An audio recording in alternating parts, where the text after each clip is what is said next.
Bonsoir. Bonsoir, messieurs. Parasha Be'alotcha. Donc, on a une paracha extraordinaire, une paracha extraordinaire qui commence par le principe de Be'alotra, d'accord, de la Ménorah, et qui finit par l'histoire avec Myriam. Comme Myriam, elle a dit une poussière de poussière de poussière de poussière de poussière, etc., etc., de la Shonara sur son frère Moshe. Donc, c'est vraiment une poussière, un Oshana très, très, très, très, très, très petit. Donc, vraiment un grain de sable. Mais pour elle, c'était important. Dans cette paracha, il y a deux autres éléments. Il y a un élément qui est le fait que, à un moment, Hachem, il a dit à Moshe, bah, prends 70 sages et je vais enfin, je vais faire en sorte, on va voir exactement, je vais faire en sorte qu'ils vont avoir des Ruach HaKodesh aussi, comme toi, euh, qui pourront prophétiser. Un troisième élément. Quatrième élément, c'est dans le Shishi, nous avons deux psukim qui sont entourés d'un nun inversé. Un nun à l'envers. Et ces deux psukim, nous, chez les Ashkenazim, on le lit à chaque fois qu'on sort la Torah, Vaïm Bim Tzoar. C'était quand elle devait voyager l'arche. Vayomer Moshe, il a dit Moshe, Kuma Hashem, lève-toi Hashem, Vayafutsu Ivecha, et explose nos ennemis, tes ennemis. Vayanusu Misanecha, qu'il s'enfuit ceux qui te détestent, Mipanecha, le devant toi. C'est le premier passouk. Le deuxième passouk, c'est Uvnocho Yomar, Shuva Hashem, Rivot Alfe Israël. Très bien. Donc, en fait, on a quatre éléments. Le premier élément, c'est donc la menorah, début de la paracha. Au milieu de la paracha, on a ce fameux non inversé, ces deux psukim, qui représentent, d'après certains maîtres, tout un Sefer Torah. C'est pour ça qu'on dit qu'il n'y a pas cinq Sfarim, il y en a sept. Bereshit, Shemot, Vayikra, Bamidbar, dans le Sefer Bamidbar, jusqu'à la moitié de la paracha Be'alotra, ça fait quatre. Ensuite, ces deux psukim qui sont entourés de deux nouns, ça fait cinq. Six, c'est de la fin du deuxième noun jusqu'à la fin de Bamidbar. Et sept, c'est des variables. Mais si on peut mettre silencieux. Merci. D'accord, ça marche? C'est bon? Très bien. Et ensuite, on a les 70 hommes. Quand je vous il va dire à Moshe, 70 hommes vont prophétiser comme toi, quasiment comme toi. Et l'histoire de Mérie. Donc, de regarder les liens qu'il y a entre chacun et poser une question sur chacun. Au départ, quand je dit à Moshe Béalotra, lever, tu feras lever la flamme, qu'elle monte d'elle-même, Rachid nous dit. Elle doit monter d'elle-même. Les commentateurs demandent qu'est-ce que ça veut dire qu'elle doit monter d'elle-même.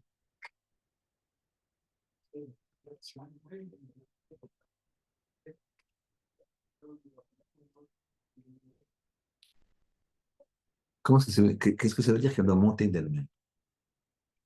C'est pas tu feras monter, tu feras en sorte qu'elle monte d'elle-même. Ça, c'est la première question sur le début. Elle sert à quoi cette menorah? éclairée d'elle-même. Deuxième question, les 70. 70. Kadosh Baruch Hu, il a positionné Moshe comme étant l'homme capable de faire de porter tout le fardeau. Et maintenant, voilà qu'il va lui dire, tiens, choisis 70 sages, et ces 70 sages, ils vont porter le fardeau avec toi. Donc, tu ne seras plus tout seul. Ici il ne s'agit pas de faire ce qu'il est trop comme un conseiller à Moshe. Il est trop à conseiller à Moshe, donc de l'aider à juger, etc. Là, c'était sur le terrain. Mais là, c'est différent. C'est la relation avec Hachem. En le Midrash, voilà, il explique que ça, c'est comme un roi. Vous avez un roi qui, euh, un roi qui a confié à un gardien de garder tout son jardin royal, tout seul. Et puis lui, il commence à garder le jardin royal, et puis finalement, il dit Hachem, il dit au roi, pardon, il dit au roi, hein, je voudrais que tu me donnes des aides. Je ne peux pas faire ce travail tout seul. C'est trop dur pour moi. Alors le roi, il lui dit, je suis d'accord, mais moi j'ai un budget, je te donne 100, je t'ai donné 100 pour faire le travail. Moi, mon budget, il est 200, donc si tu veux te faire aider, ben, les 100, il va les partager avec les gardiens. Donc toi, tu vas garder 70 et tu vas donner 10, tu prendras 3 Z, 3 auxiliaires et tu leur donneras 10 à chacun. Je ne te rajoute pas. Je ne vais pas les payer moi de ma poche, je les paye de toi. La même chose. Hachem, dans un premier temps, il a dit à Moshe, tu portes le peuple d'Israël en pensant comme un bébé. On porte un bébé. Et deuxième chose, il lui dit 70%. Pourquoi? Parce que Moshe Rabbeinu, il a dit, c'est trop dur pour moi. Puisque Moshe Rabbeinu, il a dit, c'est trop dur pour moi. Alors, Hachem lui a dit, ah, c'est trop dur pour toi. D'accord, montrant 70. Mais 70 sur lesquels tu vas partager ta Chokhmah Bina Da'at. Donc, tous tes niveaux, tout ce que je t'ai donné. Chokhmah, l'intelligence, Bina, la faculté de développer, Da'at, la construction, jusqu'où tu as été, ben ça, tu le partages. Tous ces éléments-là, avec 70 personnes. Puisque toi, tu dis que tu ne peux pas. Tu ne peux pas. Partage. Mais moi, je ne rajoute pas. Donc, quelque part, moi aussi, on lui enlève. Ah, c'est étonnant. Pourquoi Kadosh Baruch Hu, il lui dit, c'est sévère. Sévère. Et en plus, si Hachem, il lui a dit, porte le bébé en ton sein, tout seul, le peuple, pardon, comme un bébé, donc ça veut dire qu'il est capable. Très bien. Troisième question. Qu'est-ce qui se passe avec les, les deux psukim? Deux psukim qui font tout un. Qu'est-ce qui sont ces deux psukim?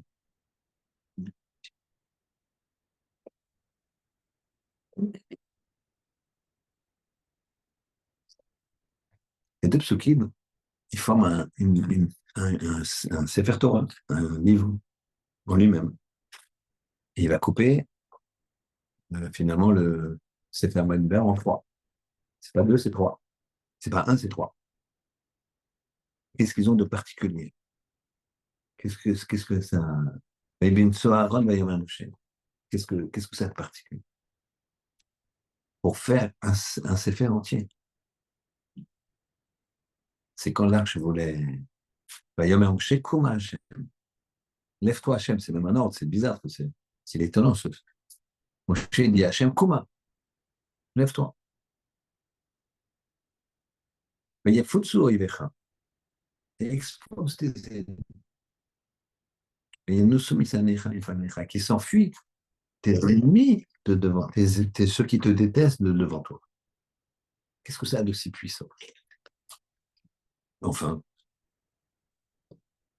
Myriam, Myriam,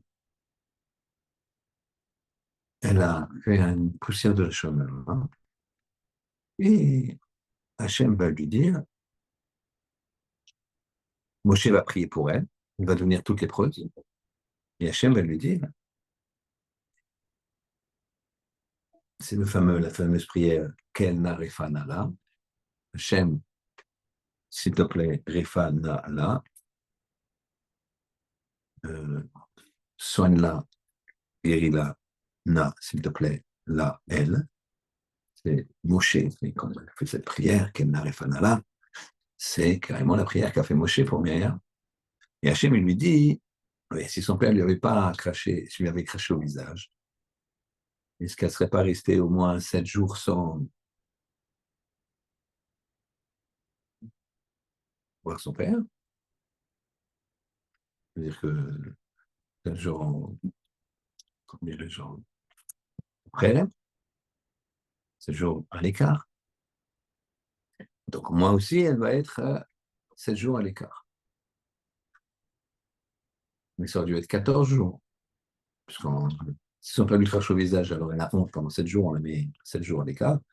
Donc si c'est Hachem, ça devrait être 14 jours, le double. On voit que c'est que 7 jours. Et si on apprend un grand principe qui s'appelle Dayo, c'est-à-dire que quand on fait un calvachomer, un raisonnement a fortiori, il ne va pas dépasser la base. On ne peut pas dire, puisque si son père lui avait craché au visage pendant 7 jours, elle serait restée 7 jours à l'écart. Alors si c'est Hachem, c'est 14 jours. Non. Donc, le Dayo, c'est-à-dire que ça suffit de le mettre au même niveau. Si son père lui avait craché au visage, elle aurait été séparée, mis à l'écart pendant 7 jours. Alors, si c'est Kadosh Baruch Hu, Kalvachomer, que c'est 7 jours. Et pas 14. Dayo, c'est un principe. Très bien. Donc ici, qu'est-ce qu'on veut nous apprendre ici? Qu'est-ce qu'on veut nous apprendre ici? Qu'est-ce qu'on veut nous apprendre ici en nous mettant à la fin d'une paracha quelque chose qui est très dur? Très dur. Pendant une semaine, elle est lépreuse. Et ensuite, on va aboutir sur la semaine prochaine, si Dieu veut, la paracha Shlach Lecha des Meragélim. Alors, on va essayer de faire un petit peu le point de vague. Première chose, Béalotra. Béalotra, c'est-à-dire quand tu feras monter. Il faut que la flamme, elle monte d'elle-même. Ici, toutes les réponses, ça va être, la Bretagne, à 2 niveaux. Ça va s'adresser, chacun de nous, quel qu'il soit grand-père, père, enfant, jeune, plus jeune, moins jeune, homme, femme. Ça s'adresse à tout le monde. Et en même temps, ça s'adresse aux parents par rapport à l'éducation des enfants. Et je m'explique. On va prendre le kivon, le chemin, la direction de l'éducation.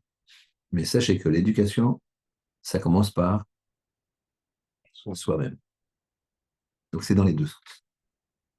Bacha Be'anotra, tu feras monter. Il ne s'agit pas de faire monter avec une pression. Il ne s'agit pas de faire monter avec une punition. Alors ça peut être le père vis-à-vis de son fils, mais ça peut être sur soi-même. On s'impose des choses. On va évoluer, mais il ne s'agit pas. Il doit y avoir une harmonie.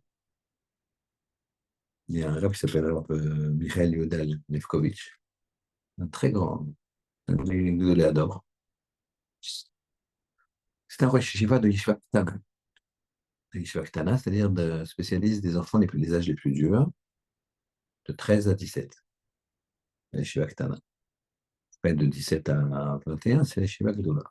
Déjà, ils sont plus mûrs. Déjà, mais 13 à 17, c'est pas évident. C'est là où ça tourne. Ça peut tourner. C'est pas une règle absolue. Et lui, une fois, hein, c'était pendant le Covid, j'ai vu une petite séquence vidéo. Et il y avait un père comme ça, hein, qui était en train de s'énerver comme ça. Il a mis son fils devant le. Voilà. Enfin, il était assis comme ça. Le père était là, le fils il était à côté. Et le père, il était comme ça. C'est du monde, le combat bancaire. Comme c'était le corona, on n'avait pas le droit d'ouvrir les chiots, etc. Donc le garçon, il restait chez lui. Là, ils avaient réussi à aller chez le rang comme ça, ils habitaient à côté, je sais pas. Mais donc les chiottes étaient fermés. Donc le gosse, il faisait la grasse mat. Et puis, il n'avait pas envie d'étudier. Et le père, il était comme ça. Même quand il parlait à Rav Lefkovitch, il était tendu comme ça. Et il lui disait un seul mot tout le temps, il y avait la même chose. Il dit Darkenom, Darkenom. Darkenom, ça veut dire des chemins agréables. Darkenom. Le truc, c'est dire, voilà, Darkenom. Il n'arrêtait pas, il ne prenait pas. J'aurais dit pour ça, il était dit Darkenom. Et lui, il ne s'impatientait pas. Il voulait que ça rentre. Darkenom, ça veut dire quoi? Ça veut dire que quand tu évolues ou quand tu veux faire évoluer, il faut que ça soit quelque chose d'agréable. Dans toutes les relationnelles. Si c'est pas agréable, eh bien l'autre, il peut. Il y a l'autre en face, il y a ta femme, c'est l'autre, mais il y a aussi toi-même. Tu vois bien que ça ne marche pas quand tu ne veux pas. J'étais cet après-midi avec deux personnes pour essayer de les réconcilier. Mais pas une n'a voulu faire, c'est les mêmes. Ils sont fermés. Alors que c'est vraiment pas grand-chose qu'il faudrait. Il y en a un qui réussisse à faire le premier pas, l'autre qui va faire encore. C'est, je pas réussi. Pas réussi. Mais par contre, j'ai analysé le truc, c'est sûr que je ne bouge pas. C'est de la gava, c'est de prétention, c'est tout ce que tu veux. Mais le problème, c'est que c'est sec. Et quand je vois, il dit à Moshe Rabbeinu de dire à Aaron, Aaron, il doit faire monter la flamme d'elle-même. C'est la flamme qui monte elle-même. Donc, fais en sorte qu'elle, dans le chinour des enfants, quand tu veux qu'un enfant il étudie, eh bien, tu dois lui faire aimer ça. Darkenon, tu lui faire aimer. Une fois que quelqu'un il aime, demande à quelqu'un qui aime le football américain et qu'il y a la finale de je ne sais pas comment ça s'appelle, Cup, ça. Et c'est à 3 heures du matin parce qu'il y a l'escalade d'horaire. Mais lui, il va, ou il dort pas, ou il met le réveil à 2h30, et t'en fais pas, il va se réveiller d'un bond, alors que le matin, pour aller à la prière, ou pour aller à l'école, ou pour aller machin, il n'y a pas un réveil, non, il n'arrive pas, etc. Pourquoi? Parce qu'il aime le football américain. Ou la même personne qui est de partir en vacances. Il a l'avion à 5 heures du matin, etc., etc. Pourquoi? Parce qu'il aime. Parce qu'il aime. Donc ici, c'est ce qu'il dit, Hachem, à Moshe. Dis à Aaron de faire les choses que ça monte d'elle-même. Que l'enfant, il aime que toi, quand tu veux progresser, tu dois aimer.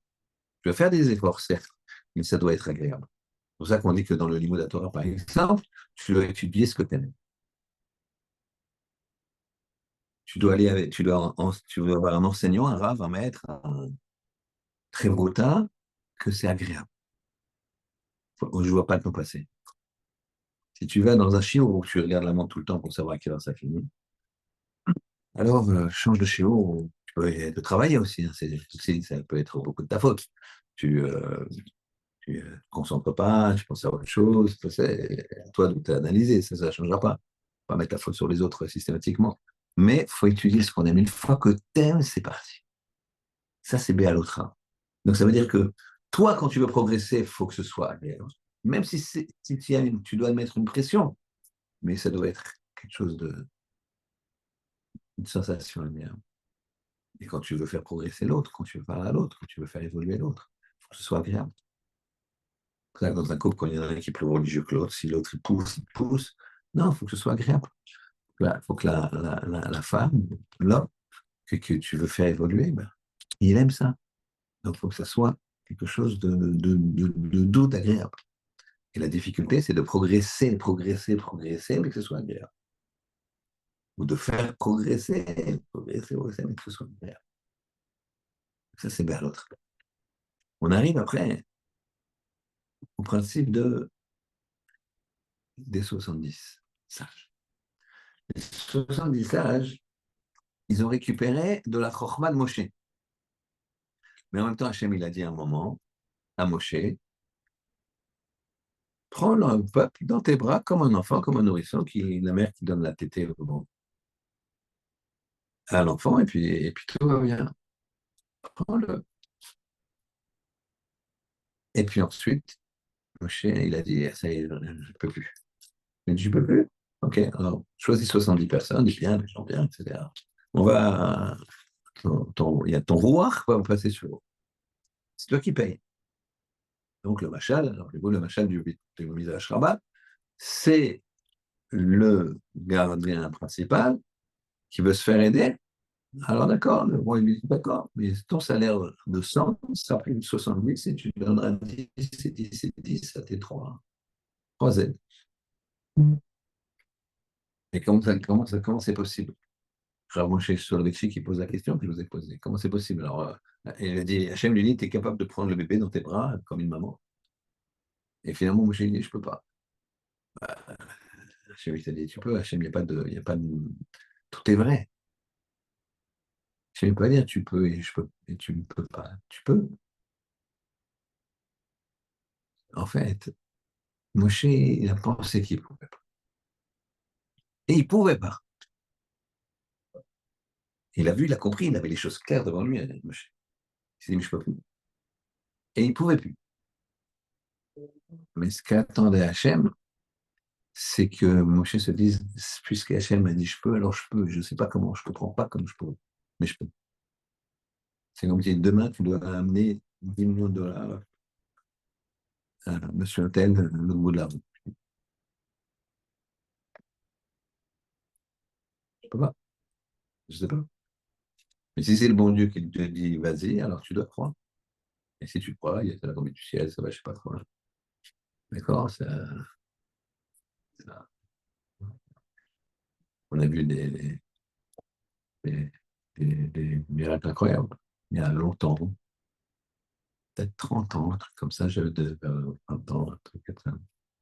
Je sais plus. Il y avait une histoire comme ça dans la communauté juive, un homme qui a reçu un virement sur son compte. À l'époque, c'était pas comme maintenant, tout informatique, etc. Pas du tout. D'accord. Il y a restera, je te rappelle. Hein, faut être pas... Donc, tu t'apercevais pas tout de suite de tout, de tout. Il a reçu sur son compte, il a vu sur son compte, je crois que c'était 20 ou 30 millions de francs. Une erreur de la banque. Lui, il voit ça. Qu'est-ce qu'il veut avec ça? Il se dit, moi, j'ai rien volé, j'ai rien fait. Et il achète des actions. Maintenant, avec ces actions, il fait quelques mois, il a gardé avant que c'est vraiment, je connais la personne. Euh, il a doublé, triplé. Après, il sort du coin, il dit, oui, je vends les 20 millions.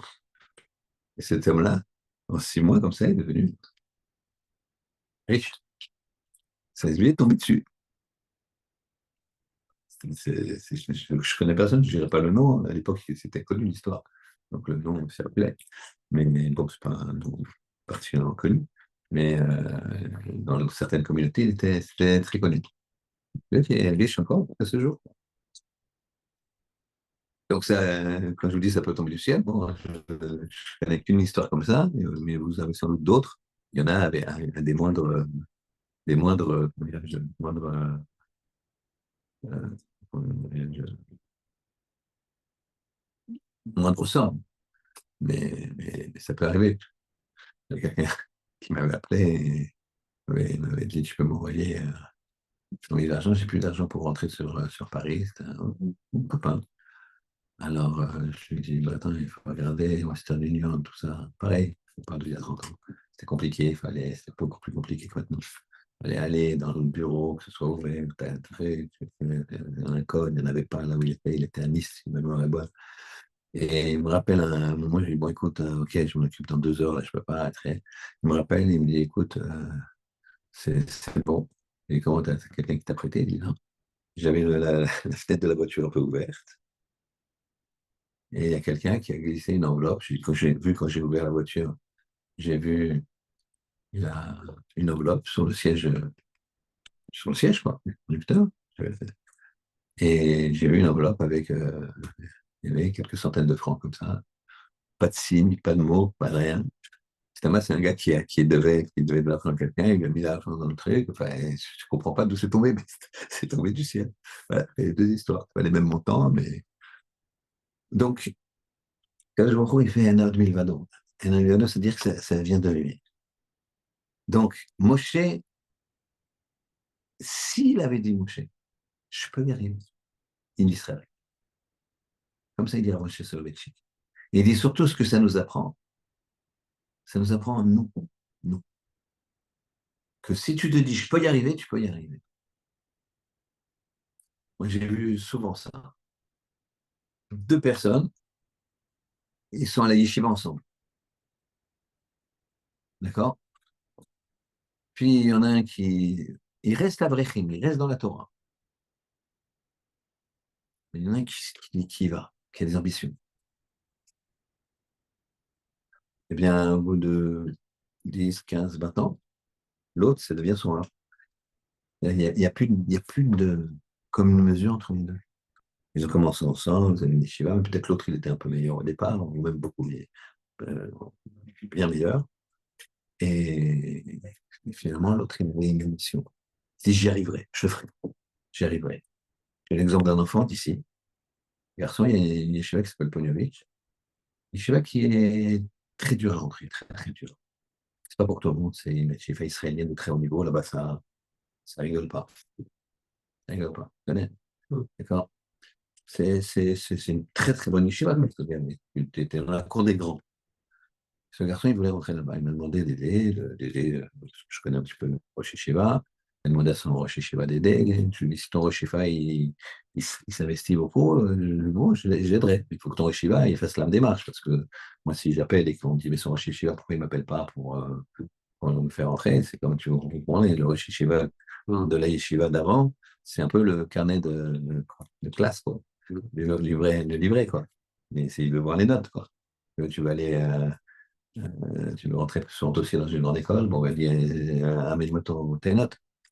On est OK, amène-moi ton cursus.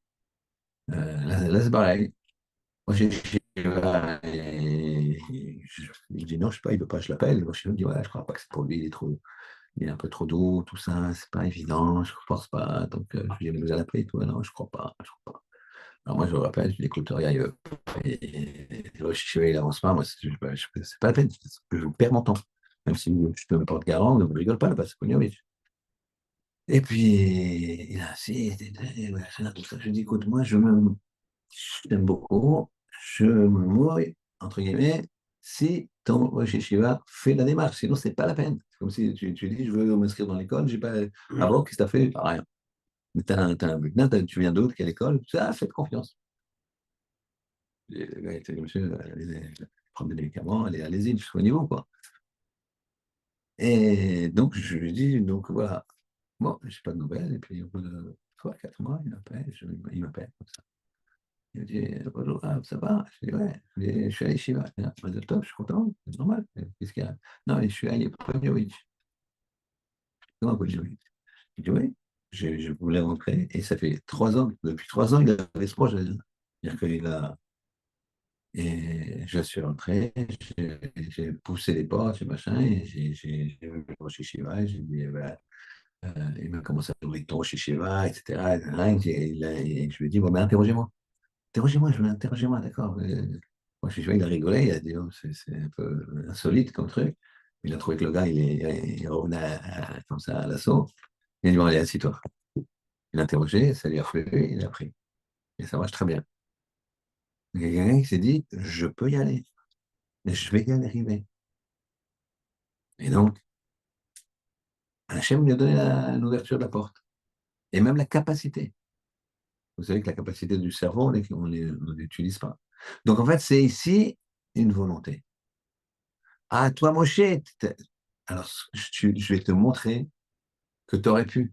Parce que tu vas rester le Moshe tel quel en partageant aux autres. Et que tu aurais pu. C'est-à-dire que tu étais bloqué, mais si tu t'aurais demandé, je t'aurais redonné. Je t'aurais reversé. C'est vrai, tu avais l'esprit clair. Tu as vu que tu pouvais plus. Je ne pouvais plus. Je connais, je vois, je suis clair. J'ai été clair. Il dit, je peux plus les supporter, le peuple, tout seul. Mais Hachem t'a dit, tu les prendras comme un bébé. Alors, il t'a dit, t'as pas donné une deadline de ça. Ah, mais je vois que je peux plus. Alors, je sais pas, je comprends pas toutes les voies d'Hachem. Il fallait dire, je peux, je vais y arriver, je vais y arriver. Et hop, Hachem, il aurait versé encore une possibilité, il t'aurait rouvert une porte. Comme ça, il dirait à Moshe Soloveitch. Donc ici, qu'est-ce qu'on voit? On voit un deuxième paramètre. Il y a le premier paramètre, c'est d'Arkédoram, d'être agréable. Et le deuxième paramètre, c'est d'avoir une volonté. D'avoir une volonté. D'aller jusqu'au bout, même si tu vois, c'est un mur. Mais c'est pas grave, je peux pas, c'est de l'hébreu. Tu vois, je commence à étudier, mais c'est de l'hébreu. Oui, bah, je ne veux pas étudier le chinois, je sais que c'est de l'hébreu. D'accord? Qu'à le dire. D'ailleurs, c'est pas de l'hébreu, c'est de l'araméen. Là, là, on va. D'accord?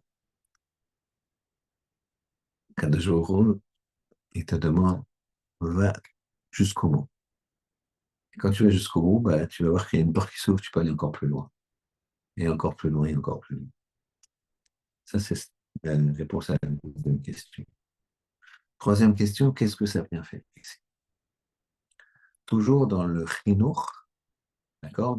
Il y a deux pôles à chaque fois, faut les avoir en tête. Un, d'Arkenoam, dans le chinour, l'éducation, la relation à autrui.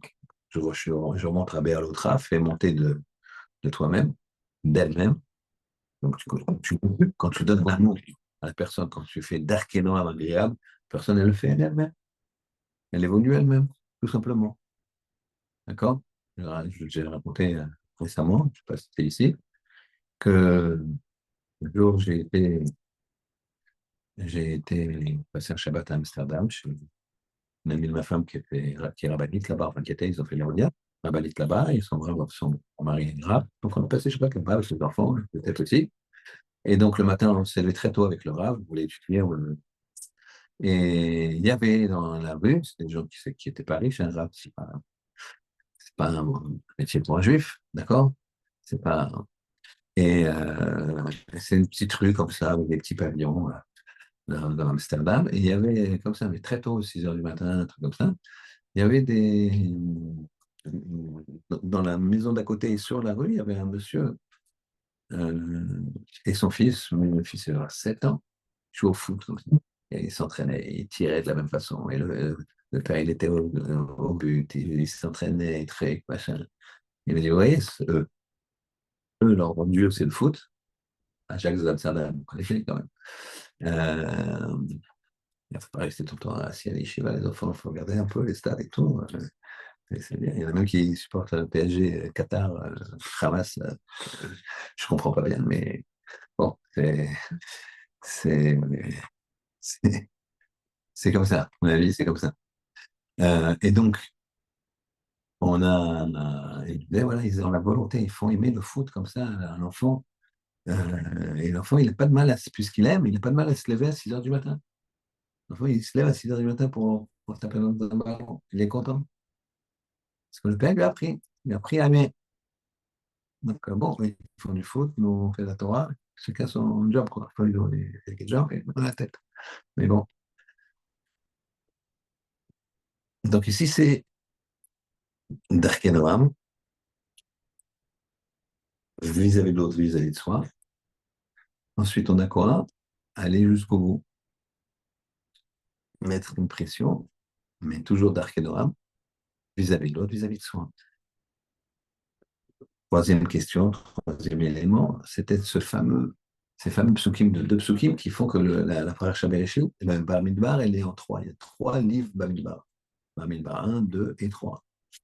J'ai expliqué ça avec les deux noms inversés. Qu'est-ce qu'il y a? Eh bien, la, la, la phrase essentielle ici, c'est quoi?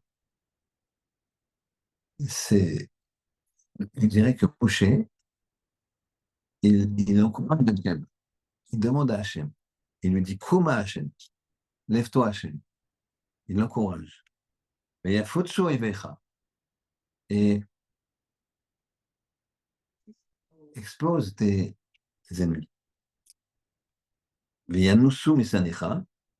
Et que s'enfuit devant toi, Misanecha, t'es ceux qui te détestent. C'est-à-dire qu'au moment où nous, on a un problème avec le Yetzirah.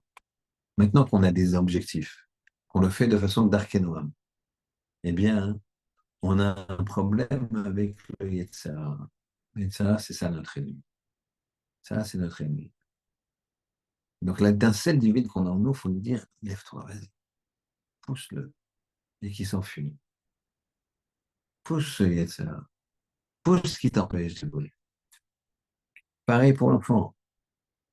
Enlève de l'enfant les possibilités de fauter. Ne pas avec un iPad ou un iPhone à l'âge de 2 ans et demi, 3 ans. Il y a une dame qui m'a dit, bah, j'ai un problème. J'avais fait à maîtriser une fille, je crois que c'était une fille. Je dis quoi, elle lâche pas l'iPad, elle tient comme ça, l'iPad, etc. Elle lâche pas. Je dis, bon, faut discuter avec elle, faut discuter, ouais, mais elle a 3 ans. Et je lui ai dit, qu'est-ce que ça va être quand elle aura 16, quand elle aura 8, quand elle aura 12, quand elle fera la crise d'adolescence. Et tu lui as mis dans les mains. Donc, suis ça, il faut que ça parte, ça. Élève ton étincelle, réveille-toi tout seul. Comment? Et explose tes ennemis. L'ennemi, il est à l'intérieur, pas à l'extérieur. Même dans le combat, même dans tout. Le peuple juif, c'est un bon ensemble. Les ennemis les plus dangereux, souvent à l'intérieur. Il faut les tuer, les flinguer. Au contraire, il faut d'Arkanoa, mais essayer, avoir de la peine. Et moi, dans Yibamot, elle dit que Kadosh Baruch Hu, il déteste qu'on dise du mal de son peuple. Il déteste. Ah, pourtant, t'as envie de le dire, quoi, les gauchistes israéliens, ça, on se retient, quoi. Mais les pauvres ne comprennent pas. Ils comprennent pas. Bon, il n'y a pas de politique. On peut dire, je sais pas, tu as vu ce qui s'est passé le 7 octobre, ce qu'ils ont fait de leurs amis gauchistes, ce qu'ils sont devenus. Quand tu comprends quand même que c'est pas le. Et si c'était un groupe de 20 personnes, un truc, je sais pas,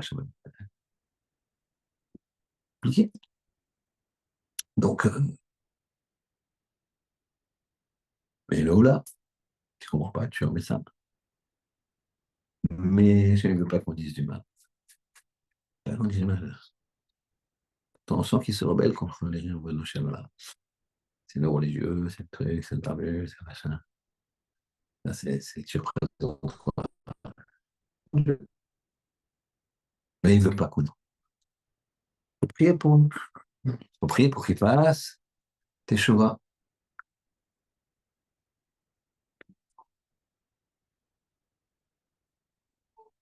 Une fois, ma mère, elle est petite, elle m'a raconté. Elle avait 9-10 ans et chez les Ashkenazim, mais comme ça, des gens très à gauche, comme ça, très.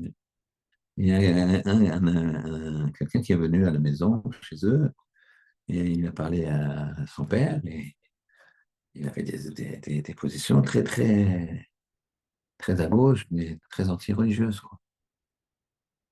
Et ouais, elle lui a dit, c'était une enfant, quoi, mais bon, Ashkenaz. Elle a dit à mon grand-père, donc à son père, elle a dit, ces gens-là, il faudrait les pendre. Elle ne supportait pas, elle parlait tellement d'Hachem, etc., que des fois, les gens, ils parlent vraiment dur, c'est dur à entendre. Et son père, il m'a dit, donc ton grand-père, il m'a grondé, pas trop violemment, rien de grave, mais il m'a grondé, il m'a dit, ça va pas, faut leur faire tchouva. Faut prier qu'il fasse tchouva, faut pas prier qu'il aurait du mal. C'est ça le principe. Ishaïa, il a dit, quand tout le clan d'Israël faisait Avodah Avodah par contre, c'est Avodah si tu viens mettre les films, n'importe quoi, et tu apprends une idole, tu l'embrasses, tu trucs. Donc à un moment, Ishaïa, Isaïe, il a dit, je me trouve dans un Anochi Betor Am Tmé Sfetaï. Je suis au milieu d'un peuple qui ont les lèvres tamées. Tout ce qu'il parle, c'est tamé, c'est tamé. Très bien. Maintenant, son petit-fils s'appelait Ménaché, il était roi. Il était donc idolâtre. Et donc, il recherchait Ishaïa, son grand-père, pour le tuer. Et ils l'ont attrapé. Il était dans une clairière, il y avait un très grand arbre derrière lui, la chêne. Et quand ils sont arrivés pour le tuer, il a dit un nom d'Hachem. Il a été avalé dans l'arbre. Science-fiction. Donc, il s'est caché dans l'arbre. Tu peux donner des coups d'épée, ça marche pas. Il y avait son tzitzit qui est dépassé de l'arbre. Alors Ménaché, il a dit à ses hommes, allez chercher des scies. On va le scier. Donc, comme ils avaient les trucs de tzitzit, Ménaché, il s'est dit, on va commencer par les pieds, on va le faire souffrir. Donc, il commence à scier l'arbre. Il va au niveau des pieds, ça correspond, les tzitzit sont là, et il n'y a pas de sang qui coule, il n'y a rien. Continue, continue. Il dit, c'est le cœur, là, on est en train de couper en deux. Là, c'est rien. Il sent que ça, il vit toujours. Quand il arrive là,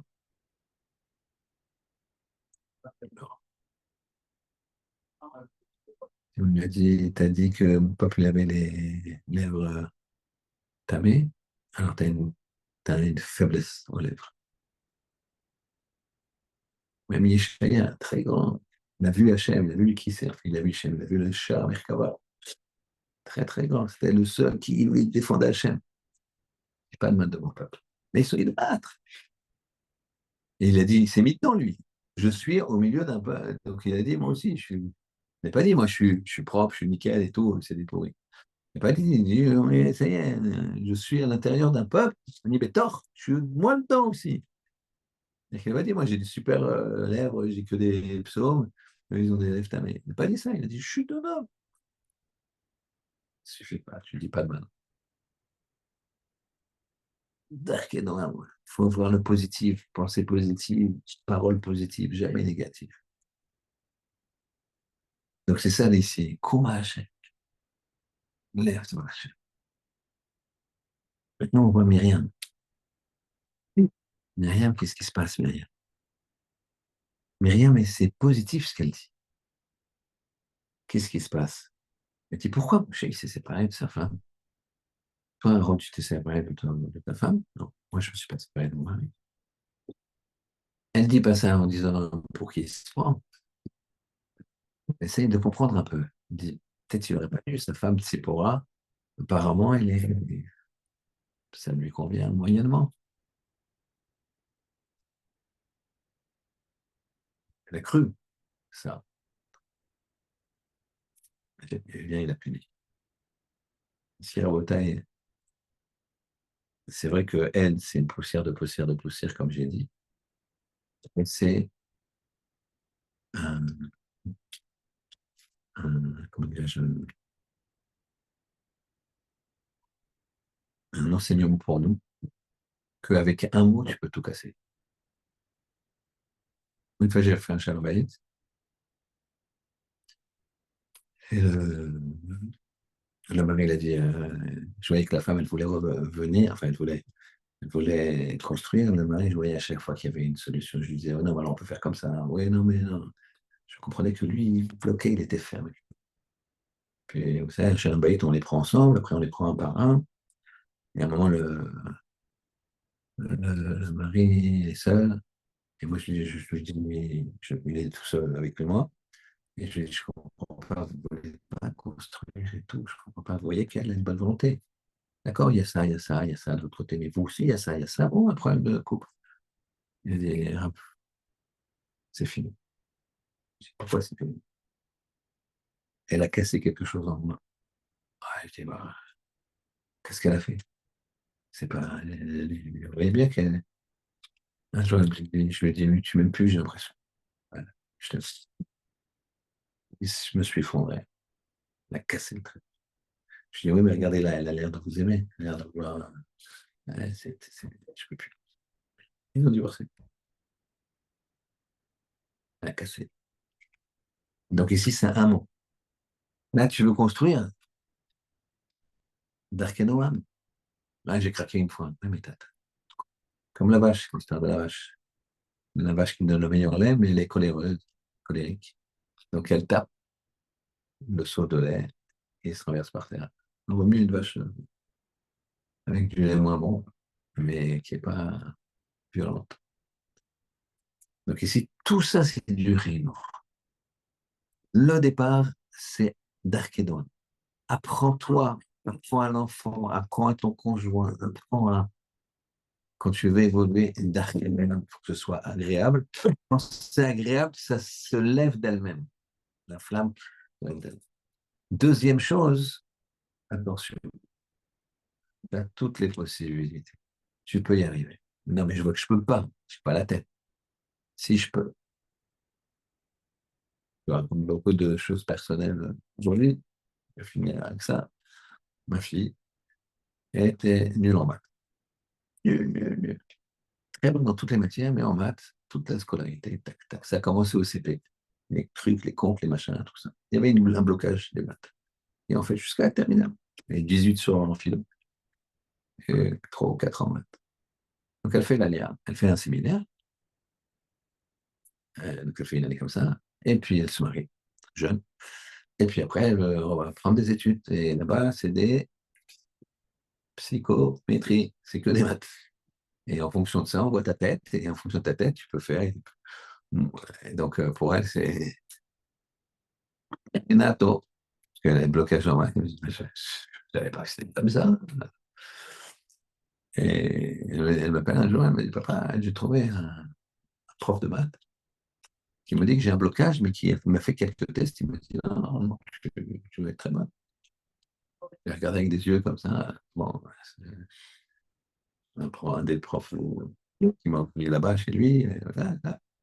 Voilà.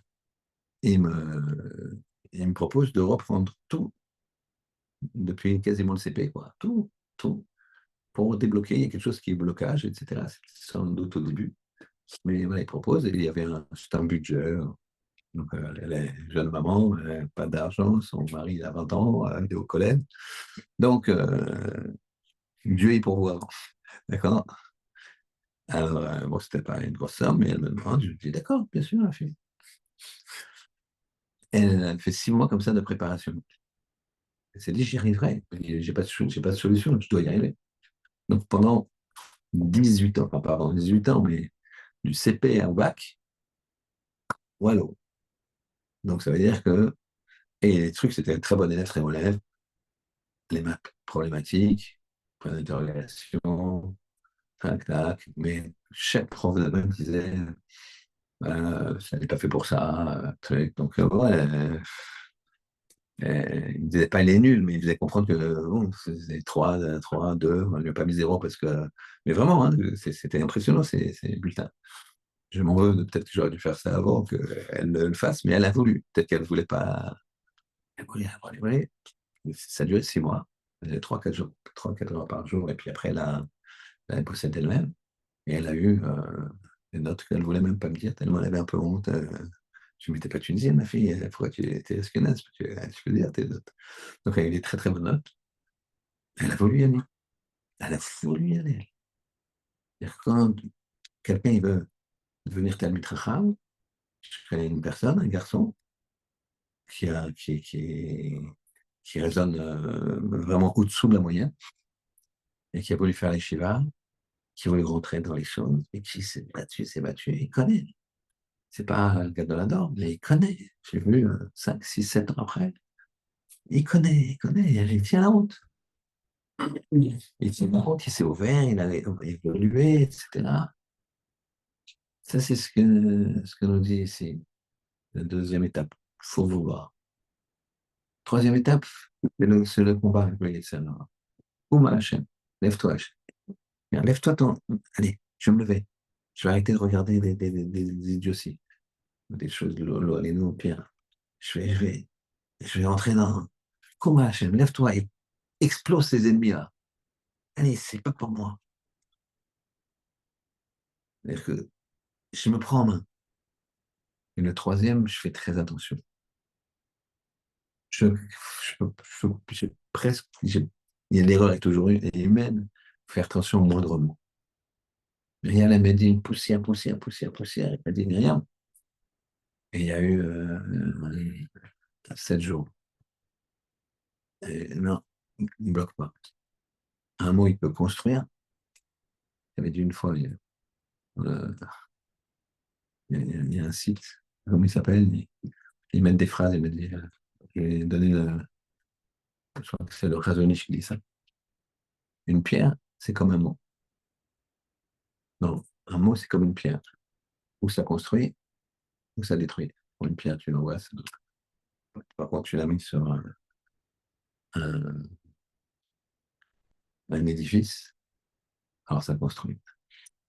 Donc, à Bretagne, j'espère que quelques mots que j'ai dit, ça va construire. En tout cas, moi, je vais essayer de m'en imprégner, qu'Hachem lui fasse qu'on puisse toujours être dark et noir, de façon agréable, de façon positive, qu'on s'investisse, qu'on se dise, je peux y arriver, qu'on prie que la chaîne il se lève et nous pulvérise ce Yetzer et qu'on puisse avoir la force et qu'on fasse attention à chaque mot, que ce soit une pierre, mais pas pour abîmer une pierre de construction. Shabbat shalom.